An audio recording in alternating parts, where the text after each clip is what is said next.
गंभीरता से पकड़ो। तुम प्रभु के अंश हो, प्रकृति के आश्रय से तुम्हें चैन नहीं मिल सकता, शांति नहीं मिल सकती, अमर पद नहीं मिल सकता। तुम भटकते रहोगे, क्लेशित होते रहोगे, भयभीत होते रहोगे। भटकना जन्म मरण।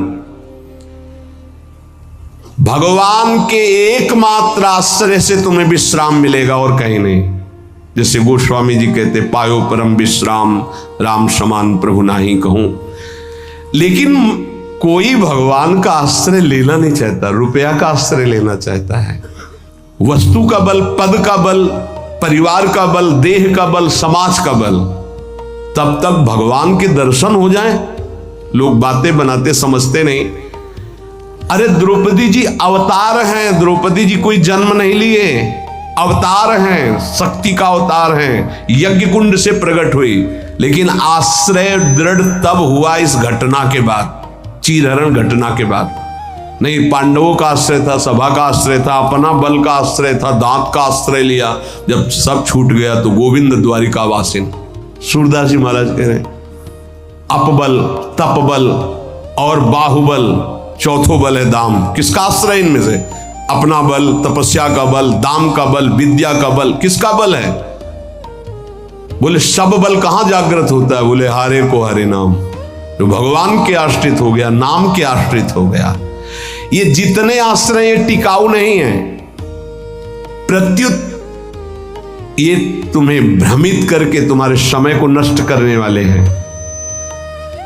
जिसने धन का आश्रय ले लिया, पतन है, शास्त्र कह रहा है। क्यों पतन है?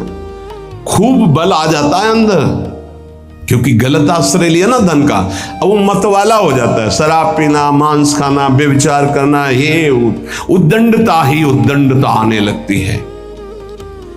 अब भगवत आश्रित और धन आ गया तो उसका धन दूसरी जगह जाता है, क्योंकि आश्रय सही है। अस्पताल खुलवा दिया, पौशाला, संत सेवा, गौशाला, नाना प्रकार की धार्मिक वृत्तियों के द्वारा दूसरों को सुख पहुंचाना। क्यों? क्योंकि आश्रय बढ़िया है। केवल धन का आश्रय है, आई नहीं, शुभ कर्मों का आश्रय बन जाता है, साधना का आश्रय बन जाता है। अपनी साधना, रोज परिक्रमा लगाता हूं, रोज ये करता हूं, ये करता हूं। देखो दिखाई दे रहा है भक्त, भगवान। भक्त का मतलब होता है भगवान का आश्रय। अब वो ये जो सत साधनाएं हैं, असत नहीं है, पर इनका जो आश्रय हो गया वो डायरेक्ट भगवान के आश्रय से हट। अब हमारी टांगें मजबूत हैं तो हम परिक्रमा लगा रहे हैं, कल टांग टूट गई तो आश्रय भगवान का, उनके आश्रय से भगवत प्राप्ति होगी, कोई इनके आश्रय से थोड़ी।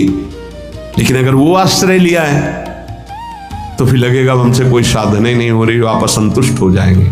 एकमात्र भगवान का आश्रय। तभी कह रहे बिगड़ी जन्म अने की अब ही सुधरे आज, अभी इसी क्षण सुधार हो जाएगा, अभी इसी क्षण बात बन जाएगी। अनेक जन्मों की बिगड़ी क्या? आश्रय केवल प्रभु का, मामुपाश्रिता।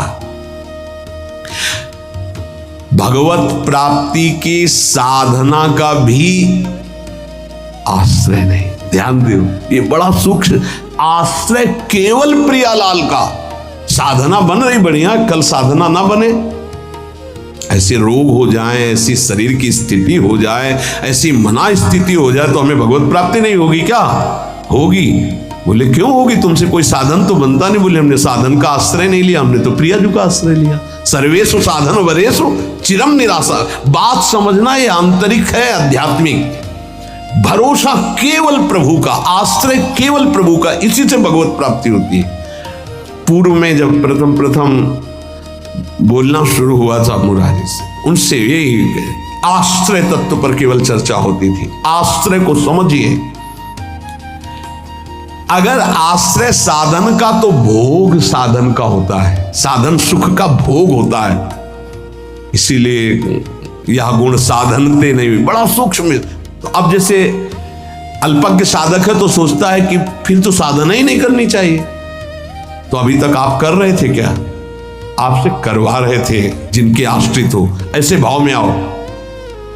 साधन हो रहा है, प्रभु को समर्पित हो रहा है। नहीं हो रहा है तो हम तो प्रभु को समर्पित ही हैं, हमारी भगवत प्राप्ति तो पक्की है। भाई ये समझ आनी बहुत कठिन हो जाती है। हम परिक्रमा लगाया है तो कह सकते हैं कि हम भगवत प्राप्ति कर सकते हैं, क्योंकि साधन का भरोसा है। अगर नहीं लगा पाए तो भी हमारे भरोसा में कमी हो जाएगी। आप आखिरी बात समझ लीजिए, यदि आपने अंदर से आश्रय हमारे प्रियालाल का ले लिया और कुछ नहीं बन रहा तो भगवत प्राप्ति हो जाएगी। हमारी बात समझ लेना, ये हम बहुत समझी सोची हुई बात कर रहे हैं।